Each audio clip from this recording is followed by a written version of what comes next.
Alrighty here. I do want to apologize in advance. I am at work, so if you hear radio chatter in the background, that's what that is. All right, so my book is called The Uninhabitable Earth, Life After Warming. This book was written by David Wallace Wells. Quick summary on the book. It's pretty much talking about how global warming has rose over the years and how we're being affected by it. It's kind of self-explanatory by the title, but one of the couple main things he talks about, humans are responsible for it. If you take humans off the earth, global warming stops. But since we're here, global warming is rising substantially, and it's happening faster than scientists have expected. All right, main thesis here. He talks about how global warming, not just what it is, but how it's happening so fast, and humans need to take action. As I said earlier, we're on the earth, we're the ones doing this, so nobody else is responsible. And that's what he really argues is global warming is happening so fast, humans are responsible, humans need to take action. Right there. All right. So a little bit about the author, David Wallace Wells. He originally attended the University of Chicago. Back in 2004, graduated from Brown University. Ended up getting his degree in history. He's only written this book. No other books are published by him, although he helps write for The Guardian, and he's a big-time editor for the New York Magazine. So as I kind of said earlier, this book is about global warming. And, like I said, it's not just what it is, but it's how is it happening so quickly? What kind of numbers are we looking at? And why is it happening so quickly? And to tag along with the thesis, he really wants people to take in the message of, this is happening so quickly, and we need to take action immediately. As I said earlier, humans are responsible, plain and simple. All right. I think the title of this slide is pretty good for what I have to say here. The future has already came. So about 20 years ago, they said when 2018 hits, if there's like a 2-degree temperature rise, it's going to be a tipping point of disaster. And what that means, the 2-degree temperature rise is like within a span of an hour. If temperature is able to change within 2 degrees very quickly, that's going to be labeled as the tipping point of disaster. That's already came. That's already came and gone. That's been a thing. And 20 years ago, they weren't even thinking of that. It was unthinkable. They pretty much thought it was impossible. The IPCC, big corporation here, they said that in Europe, the next 500 years of Europe, the warmest seasons that were supposed to happen, they've already occurred in the last 17 years.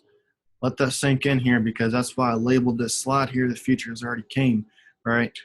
The next 500 years is when the warmest seasons were supposed to happen over in Europe, and they've already happened within almost the past 20 years as of now. He makes a good analogy of the human body here. He says the human body operates around its own balanced machines. So if any of you guys have medical background, you'll be able to relate to this. Kind of like it's broken down in the simple terms, but besides the point, he's pretty much saying that weather can break those machines, whether it's hypothermia, being too cold, or heat. You have your heat exhaustion, you have your heat strokes.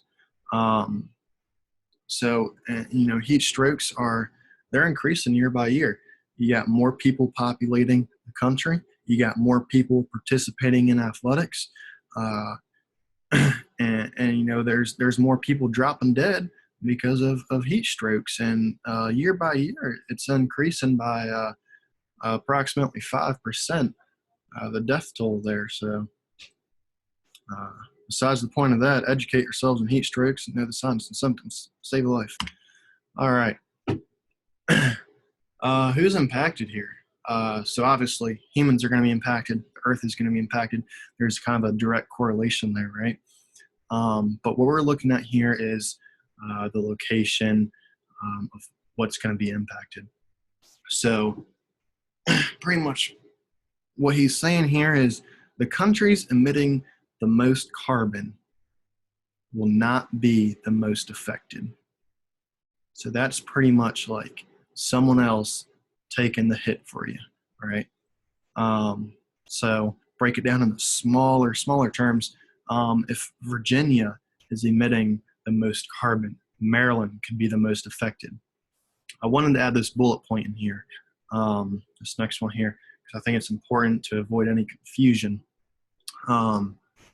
Just because, let's just say Virginia, I know it's not a country, let's just say Virginia is emitting the most carbon and Maryland is suffering the most from it, that does not keep Virginia from suffering at all. It's just they won't be the most affected.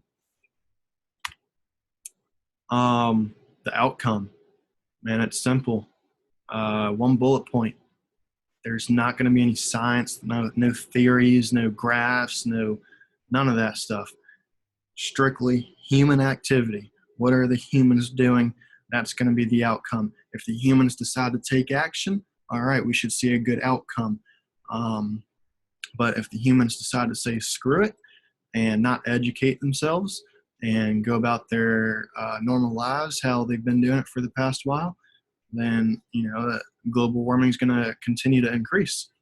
Another thing that wasn't mentioned in the book here, I think it's kind of interesting. I sat down, I read a few articles about it.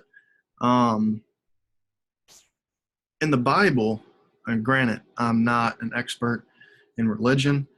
I know some people are out there, but that's not my forte. But I read some articles saying that, the year 2020, 20 plus 20 equals 40.